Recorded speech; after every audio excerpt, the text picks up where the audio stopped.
और आइए आपको लिए चलते हैं दिल्ली, जहां पर पीएमओ पहुंचे हैं प्रधानमंत्री नरेंद्र मोदी।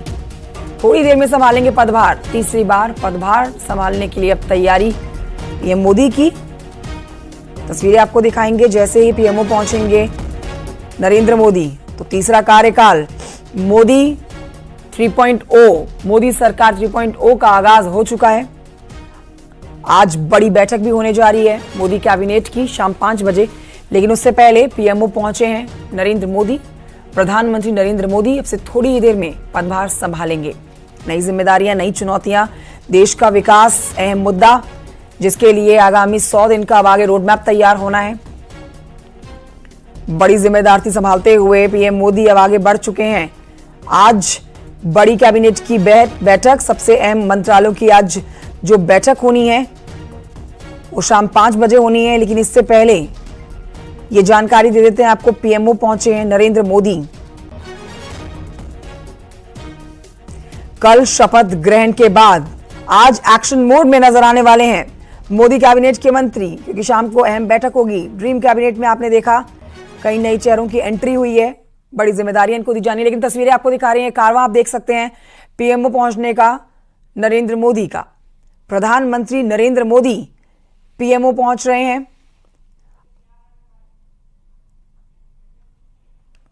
सीधी तस्वीरें आप तक पहुंचा रहे हैं हमारे सहयोगी, इस पर और जानकारी देंगे। पीएमओ पहुंचे हैं नरेंद्र मोदी, थोड़ी देर में पदभार संभालना है। 5 साल का जो देश की जनता ने नतीजे दिए अपने, और उसमें 5 साल की एक बड़ी जिम्मेदारी अब एक बार फिर से प्रधानमंत्री नरेंद्र मोदी के ऊपर जो आई है, उसी पर आगे बढ़ते हुए सबसे पहली तस्वीर शपथ ग्रहण के बाद जो आज आई है पीएमओ पहुंचने की नरेंद्र मोदी की, इस पर और जानकारी देंगे हमारे सहयोगी अनूप गुप्ता। अनूप गुप्ता, तस्वीरें हम दिखा रहे हैं, पीएमओ पहुंच चुके हैं, आज पदभार संभालना है नरेंद्र मोदी को।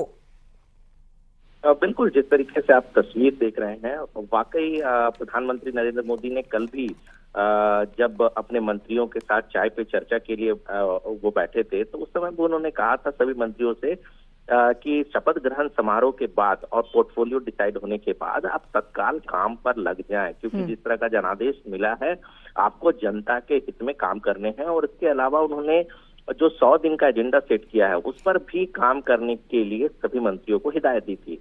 तो ऐसे में आप पदभार ग्रहण कर लेंगे। और आपको बता दूं कि आज देर शाम 5 बजे केंद्रीय कैबिनेट की बैठक होगी। ये कह सकते हैं कि मोदी सरकार के तीसरे कार्यकाल का ये पहला कैबिनेट बैठक होगा जब सारे कैबिनेट मंत्री इस बैठक में मौजूद होंगे। और जाहिर सी बात है कि ये कैबिनेट पर सबकी नजर होगी कि मोदी सरकार के तीसरे कार्यकाल में क्या सबसे पहला फैसला केंद्र सरकार की तरफ से लिया जाता है। कैबिनेट में देखिए फैसला लिया जाएगा। दूसरी तरफ आपको बता दूं कि अभी इस बात का भी इंतजार किया जा रहा है कि किस मंत्री को कौन सा पोर्टफोलियो दिया जाएगा। देखिए, आमतौर पर शपथ ग्रहण समारोह के तुरंत बाद पोर्टफोलियो का वितरण हो जाता है, पोर्टफोलियो दे दिया जाता है, लेकिन अभी तक डिसाइड नहीं है कि कौन जो मंत्री हैं उनको कौन सा मंत्रालय मिलेगा। उस पर भी सबकी अभी नजरें टिकी हुई है।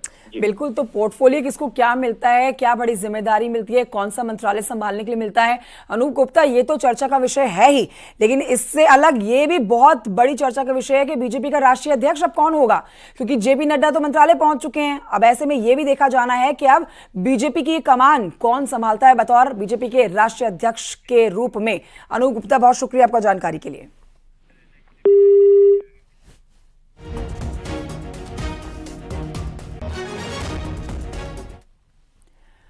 और इससे जुड़ी एक और बड़ी जानकारी आप तक पहुंचा देते हैं। अमित शाह के घर पहुंचे हैं सीएम योगी। नतीजों के बाद पहली मुलाकात अमित शाह के साथ होने जा रही है मुख्यमंत्री योगी आदित्यनाथ की। अमित शाह के आवास पर पहुंचकर आज मुलाकात का कार्यक्रम, जिस पर आपको हमने अपडेट दी थी कि न सिर्फ अमित शाह बल्कि आज राजनाथ सिंह के साथ भी मुलाकात कर सकते हैं योगी आदित्यनाथ। साथ ही जेपी नड्डा के साथ भी मुलाकात हो सकती है और नितिन गडकरी के साथ भी आज मुलाकात का कार्यक्रम बताया गया है।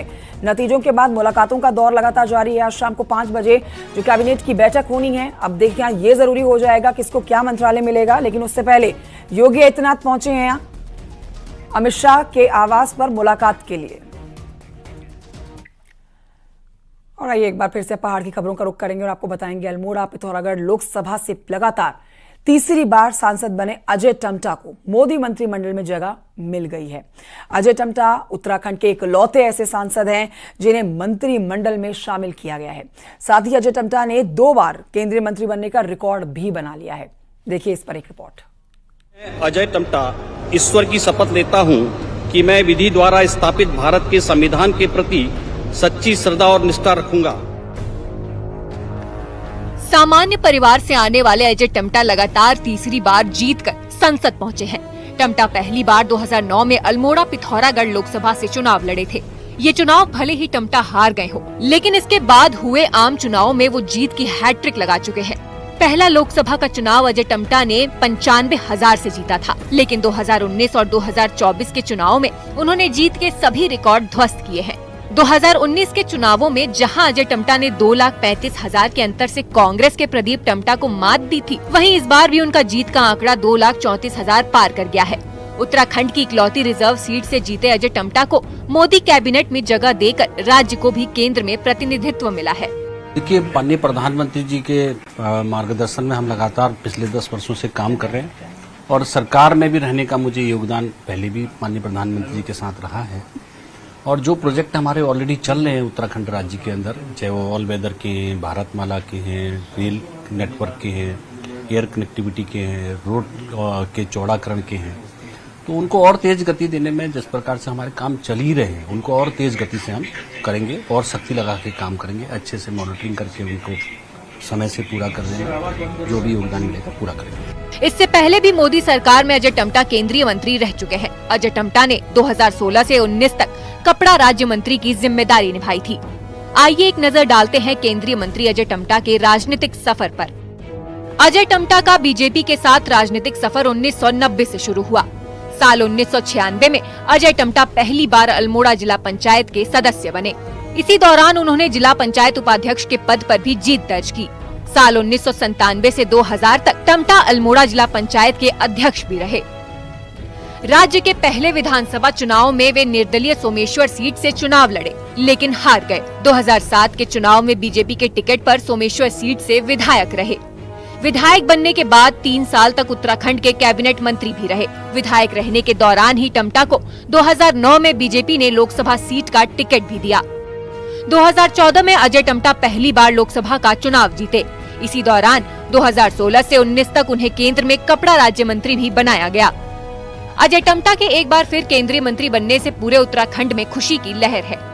माननीय अजय टम्टा जी पहले ही मंत्रिमंडल में उनको स्थान मिल रहा है, ये हम सब के लिए बहुत खुशी की बात है। अल्मोड़ा संसदीय क्षेत्र हो या पूरे उत्तराखंड प्रदेश के लिए ये बहुत अच्छी बात है। और निसंदेह हमारे उत्तराखंड राज्य का, इस अल्मोड़ा संसदीय क्षेत्र का जो आवश्यकताएं यहाँ की हैं, उनकी निश्चित रूप से वो पूर्ति होगी, बहुत अच्छा विकास होगा।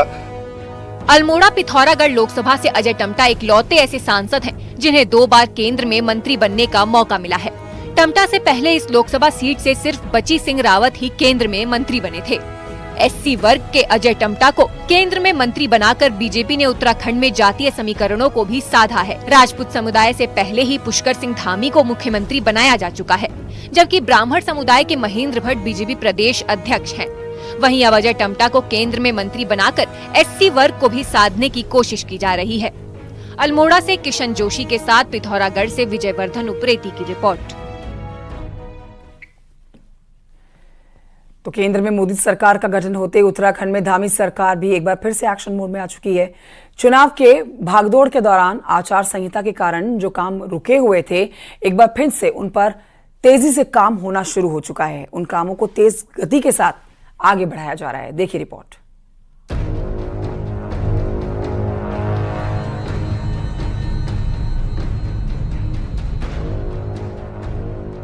लोकसभा चुनाव की व्यस्तता में गुजरे 3 महीनों के बाद अब एक बार फिर सरकार एक्टिव मोड में नजर आने लगी है। पहला फोकस विकास कार्यों पर है, जिनको सरकार तय समय में धरातल पर उतारना चाहती है। मुख्यमंत्री पुष्कर सिंह धामी ने इसका पूरा रोड मैप बना लिया है। मुख्यमंत्री ने 2022 के विजन डॉक्यूमेंट में किए गए वादों में से अगले 2 साल में जिन योजनाओं को धरातल पर उतारा जाना बाकी है, उनकी पूरी लिस्ट तलब की है। सीएम धामी अब एक विभाग की समीक्षा करेंगे, योजनाओं, उनकी प्रगति और आगामी लक्ष्यों की डिटेल्ड जानकारी लेंगे। मुख्यमंत्री जिलेवार दौरा कर विकास कार्यों की समीक्षा करने जा रहे हैं। शुरुआत हरिद्वार, देहरादून, यूएस नगर, नैनीताल से होगी। ग्लोबल इन्वेस्टर समिट में हुए एमओयू भी मुख्यमंत्री के टारगेट पर हैं। राज्य में संचालित टनल, रेल परियोजना, निर्माणाधीन और प्रस्तावित रोपवे, एक्सप्रेसवे, चार धाम रोड पर भी फोकस रहेगा। देहरादून की यातायात व्यवस्था भी मुख्यमंत्री के निशाने पर है। ट्रैफिक व्यवस्था को लेकर भी मुख्यमंत्री मीटिंग कर सकते हैं। चार धाम यात्रा, आदि कैलाश यात्रा, जागेश्वर धाम यात्रा, शारदा हरिद्वार ऋषिकेश कॉरिडोर भी टारगेट पर रहेगा।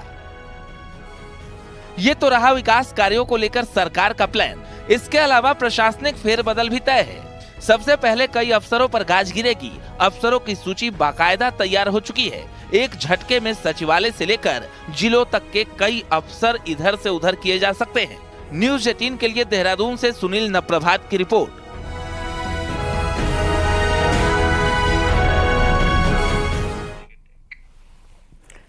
और आइए आगे बढ़ेंगे, आपको बताएंगे लैंसडाउन में बीजेपी विधायक दिलीप रावत ने कांग्रेस पर तंज कसा है। विधायक का कहना है कि लोकसभा चुनाव में कांग्रेस प्रत्याशी गणेश गोदियाल खुद की श्रीनगर विधानसभा से नहीं जीत पाए हैं, तो बाकी विधानसभाओं में जीतने की क्या उम्मीद लगाए बैठे थे वो। दिलीप रावत ने यह भी कहा है कि जनता ने कांग्रेस को फिर से नकार दिया है। गढ़वाल की बात करता हूं तो जो हमारे माननीय गोदियाल जी थे वो अपनी विधानसभा से भी नहीं जीत पाए, तो मैं समझता नहीं हूं कि किस आधार पे कांग्रेस अपने को आगे बढ़ती हुई बता रही है। ब्रेक के बाद स्वागत है आपका। उत्तराखंड के मैदानी इलाकों में गर्मी एक बार फिर से कहर बनकर टूट रही है। 13 जून तक मैदानी इलाकों में लू का अलर्ट जारी किया गया है। आपको जानकारी दे देते हैं कि इसके साथ ही तापमान 40 डिग्री के पार जाने की पूरी संभावना मौसम विज्ञान केंद्र ने जता दी है।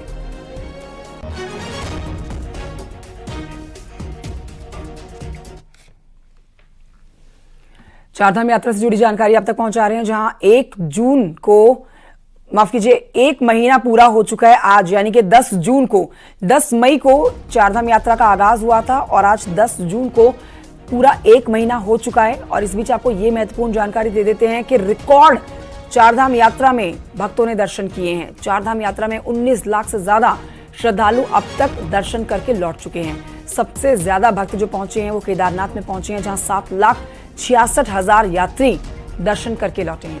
बद्रीनाथ में 4,88,000 यात्रियों ने दर्शन किए।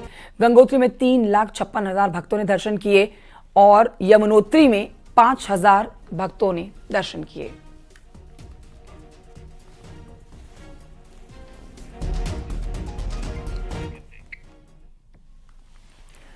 तो केदारनाथ यात्रा में लगी हेली कंपनियों को लेकर अब जिला प्रशासन काफी सतर्क हो चुका है। खासकर हेली कंपनियां नियम के अनुसार उड़ान भरे, इस पर सबकी नजर है।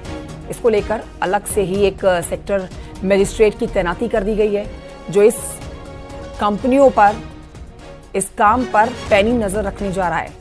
अक्सर आपने देखा है कि स्थानीय लोगों की शिकायत रहती है कि हेली कंपनियां मनमाने तरीके से उड़ान भरती हैं, नियमों का पालन नहीं करती हैं, नियमों का पालन की अनदेखी करती है। अब इसको लेकर ही प्रशासन ने पूरी तैयारी कर ली है हेली कंपनियों पर नजर बनाए रखने की।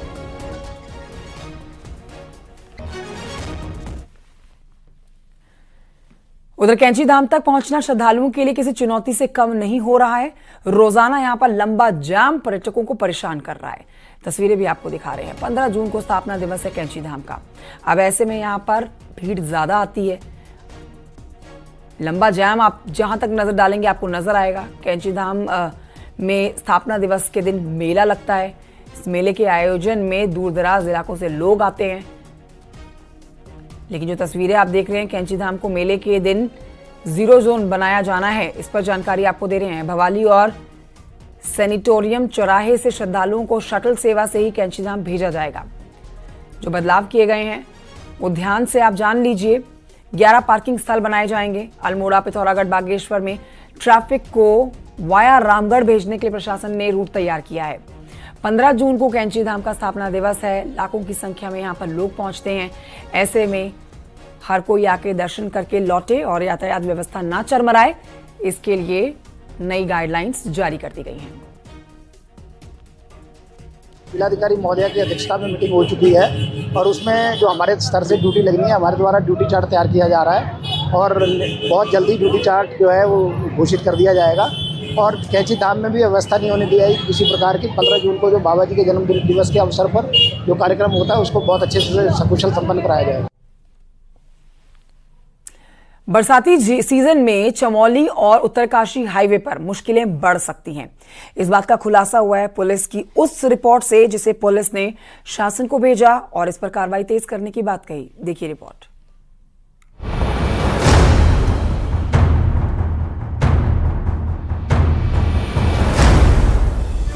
उत्तराखंड में चारधाम यात्रा कमेड़ा और चमोली के पास पागल नाला तथा बद्रीनाथ के निकट नामबगड़ स्लाइड एक बार फिर से बरसात के दौरान मुश्किलें पैदा कर सकता है। आप देखिए अभी भी यात्रा किस तरीके से चरम पर चल रही है, लेकिन इस बार जो लैंडस्लाइड वाले जो जोन है उसमें कुछ पुराने भी हैं तो कुछ नए जोन भी विकसित हुए हैं। अगर बरसात रहते यहाँ पे व्यवस्थाएं नहीं की गई तो घंटों तक एक बार फिर से मार्ग बाधित होने की संभावना बनी रहेगी। मॉनसून सीजन से पहले पुलिस ने रिपोर्ट तैयार कर शासन को भेजी है और इन इलाकों में जल्द सुधार की मांग की है। साथ ही जेसीबी को भी रखने की मांग की है जिससे किसी भी प्रकार की दिक्कतें आने से तुरंत मलबा हटाया जा सके। लैंडस्लाइड जोन भी एक आपदाई है। पिछले दिनों एनडीएमए की ओर से एक एक्सरसाइज भी हुआ था जिसमें इन सब लैंडस्लाइड का भी एक एक्सरसाइज दिया गया था। यहाँ पर जेसीबी मशीन इत्यादि तैनात करने की बात हुई और जैसे बरसात सीजन होगा तुरंत इसमें तैनात हो जाएंगे और उसके नंबर इत्यादि सब जो है डिस्प्ले कर दिया जाएगा ताकि जेसीबी ऑपरेटर को जहाँ भी लैंडस्लाइड आ जाए तो तत्काल बुला ले। और यातायात क्योंकि जाम की स्थिति हो जाती है तो पुलिस कर्मचारी भी साथ ही मौजूद रहेंगे और यातायात को व्यवस्थित करेंगे। चारधाम यात्रा मार्ग को पूरी तरह से चौड़ा किया गया है, लेकिन अभी भी इस मार्ग पर कई स्पॉट्स हैं जो हल्की बरसात में भी नासूर बनकर टूटते हैं, जिन पर जल्द ध्यान नहीं दिया तो आने वाले दिनों में स्थानीय लोगों के साथ साथ यात्रियों को भी भारी दिक्कत से दो चार होना पड़ेगा। न्यूज़ 18 के लिए नितिन सेमवाल के साथ देहरादून से सतेंद्र बर्तवाल की रिपोर्ट।